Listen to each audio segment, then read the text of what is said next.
problème. Ça ne sera pas encore du 100%. De rien. À gauche, à droite. Alors à droite d'abord, on va en faire l'alternance. Jean-François Maudet, hier dans le Var, région 10. C'est plus une question sur la Poste que Philaposte. Nous avions organisé le 59e congrès de la région PACA il y a 2 mois. La Poste, pour être présente sur le salon, nous réclamait 700 € pour le week-end. Donc nous leur avons dit simplement de rester chez eux, puisqu'on n'avait pas les moyens de le faire, ce qui a bien sûr évité de vendre des timbres de Philaposte. Alors, vous dites la Poste, je note les applaudissements, vous dites la Poste, et je pense qu'une fois de plus, c'est une des branches de la Poste. Et c'est toujours la même branche. Si tu veux, un peu notre problème aujourd'hui, pour résumer un petit peu tout ça, Gilles, c'est qu'on est un petit peu prisonnier du réseau. Quoi. On est enfermé dans le réseau, enfin je dis on, parce que je nous mets dedans, parce que finalement on est partenaires, et puis on est là pour les bons, on est là pour les mauvais moments. Et c'est vrai que tu le sais, on s'est réunis au mois de décembre avec Madame Léla Dubord pour évoquer ce sujet-là, ce sujet des bureaux temporaires. Par le passé, jusqu'à un passé récent, il y avait un gentleman agreement qui consistait à dire, voilà, la Poste fait un bureau temporaire par région lors des congrès régionaux. Ça se passait bien. Il y a 20 régions, 95 départements, ça veut dire qu'avec un peu de chance, c'était un bureau temporaire dans un département tous les 5 ans. Donc c'était quand même pas quelque chose, c'était pas la mer à boire et c'était pas quelque chose d'insurmontable. Et aujourd'hui, on s'aperçoit de plus en plus que lorsque nos associations, nos régions organisent leurs congrès, on a une absence totale de la Poste. J'étais à Albi il n'y a pas très longtemps, on a donné la parole au directeur régional de la Poste qui s'est glossé de dire nous autres, nous travaillons en permanence, en collaboration avec les associations philatéliques, aux côtés desquelles nous sommes.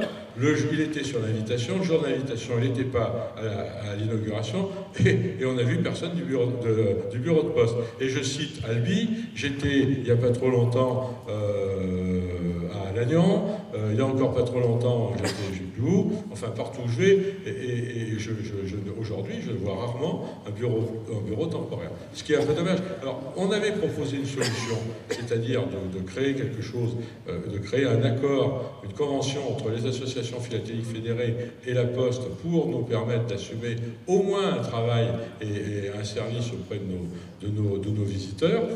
On n'a pas beaucoup avancé sur ce sujet.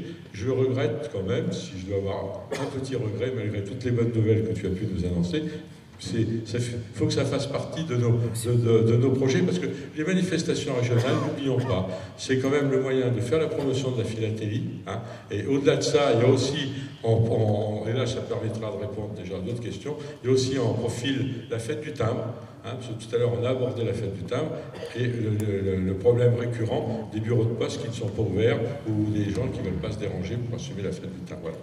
Donc, Gilles, tu as une question, c'est Saint-Étienne, où on n'a plus de fête du timbre parce que ça fait plusieurs années où ça s'est mal passé. Raté, c'est tout faux. Ah, t'as une fête du timbre, ça n'est non, on n'en fait pas, non. Je ne parle pas de la fête du timbre, le paragraphe est passé. Bon, Charles Chrétien, Association philatélique de Saint-Étienne, je vois que vous avez de très nombreux projets qui sont très bien, ces projets. Nous souhaitons juste qu'ils réussissent.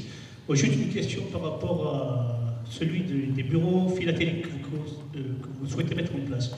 D'après les calculs de mon voisin, il y en aura environ 3 par département. La question est celle-ci, est-ce que ces bureaux de poste auront pouvoir sur la mise en place et la gestion des bureaux temporaires régionaux?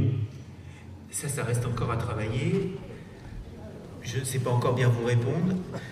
Il se peut que ces fameux bureaux philatéliques concentrent voilà, tout le service autour de la philatélie et pourquoi pas ces bureaux.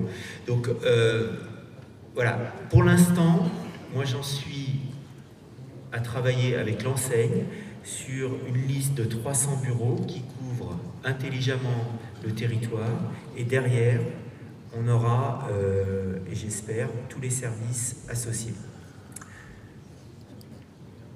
Alors, la dernière question sera posée par Robert Cloy, qui a été président par intérim, président de la fédération. Enfin bon, donc, il faut lui laisser la faire. Oui, Robert Cloy, ex-membre du bureau.